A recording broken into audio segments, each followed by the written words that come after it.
ওয়ালাইকুম সবাইকে। আজকে আমরা তৈরি করব এখন হচ্ছে চিংড়ি মাছের চপ আর মিষ্টি কুমড়ার চপ। তো এখানে হচ্ছে চিংড়ি মাছ একটু হলুদ লবণ মরিচ দিয়ে মাখিয়ে রেখেছি, আর এই যে বেসন সব মশলা দিয়ে রেডি করা। এখন এটা দিয়ে আর কি আমরা চপটা ভাজবো। তো বেসনে চুবিয়ে চুবিয়ে চিংড়ি মাছটা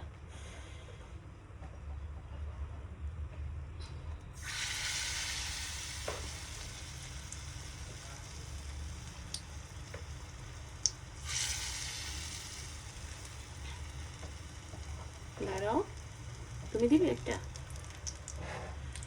পুড়ে জাল জ্বলছে বাবা, পুড়ে যাবে আস্তে।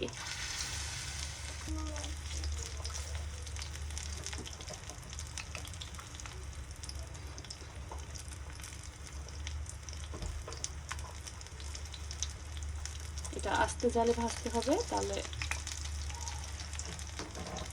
ভাজা হয়ে আসছে। এটা নামিয়ে নে। আর একটু আছে, এটা দিয়ে দিয়ে দাও। ওটা উঠাইনি।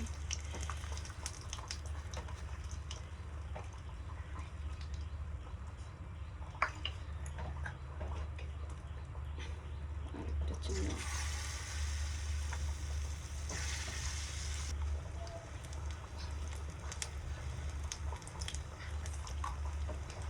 গরম, এটা অনেক ঠান্ডা হোক।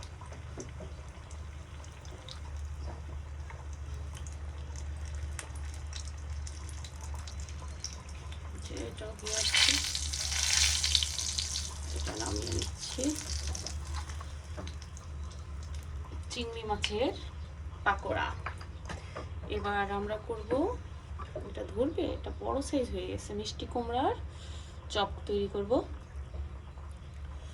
এবার আমরা চপ একটু ছোট সাইজ করে দিয়ে দিচ্ছি। এটা মিষ্টি কুমড়ার চপ।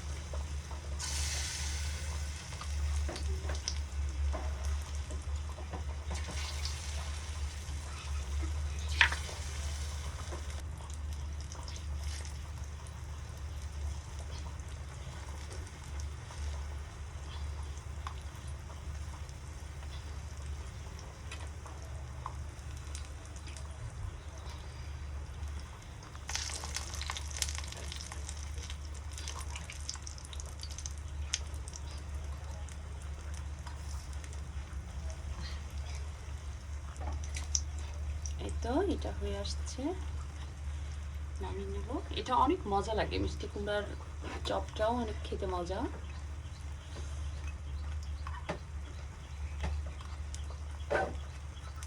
আসছে, নামিয়ে নেব।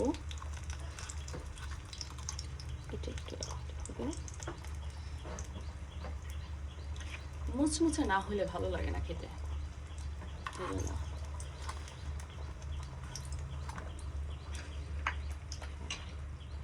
এই তো আমাদের মিষ্টি কুমড়া আর চিংড়ি মাছের পাকোড়া রেডি। মাশাআল্লাহ।